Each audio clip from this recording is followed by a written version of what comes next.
Black lives matter! Black lives matter! Black lives matter! I see a clear distinction of how black and white people are treated in America. No justice, no peace! Thousands of people have been protesting in the US city of Minneapolis following the death of George Floyd.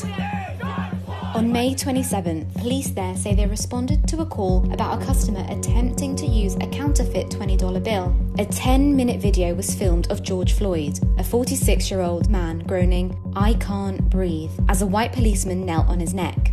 He was then taken to hospital where he was pronounced dead.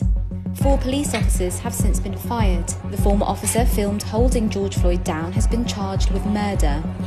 President Donald Trump has described the incident as a terrible, terrible thing, adding that he's asked the Justice Department to speed up an investigation into what's happened. But he's also drawn criticism from protesters for some of his tweets about the escalating situation in the past few days.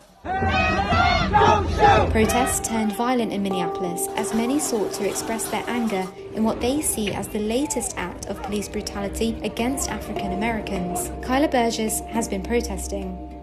I feel heavy as a black American. I'm terrified, and there's absolutely no excuse for an armed police officer to put their entire body weight on a man's neck when he was unarmed. That could have been me.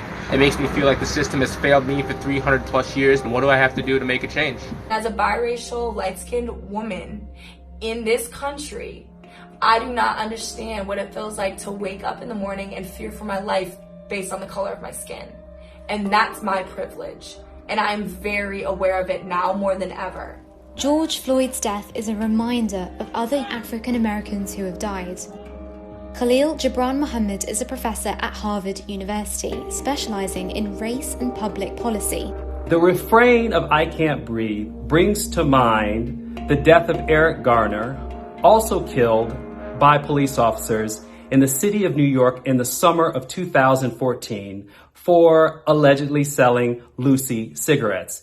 He was also put in a chokehold that eventually led to his death as he pleaded on the streets that he could not breathe. Eric Garner's death caused nationwide protests. The police officer involved was fired but not prosecuted.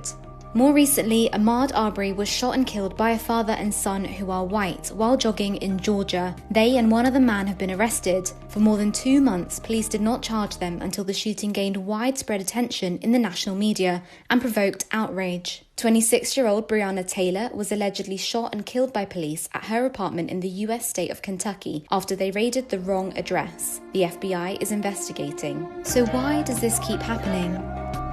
Over and over again, we see video evidence of the excessive use of force by police officers for African American men and women who are deemed suspects of crimes that are both not violent and do not involve weapons, and on average are 3 times more likely to be killed by the police than whites. And others in the community are hopeful that things can change.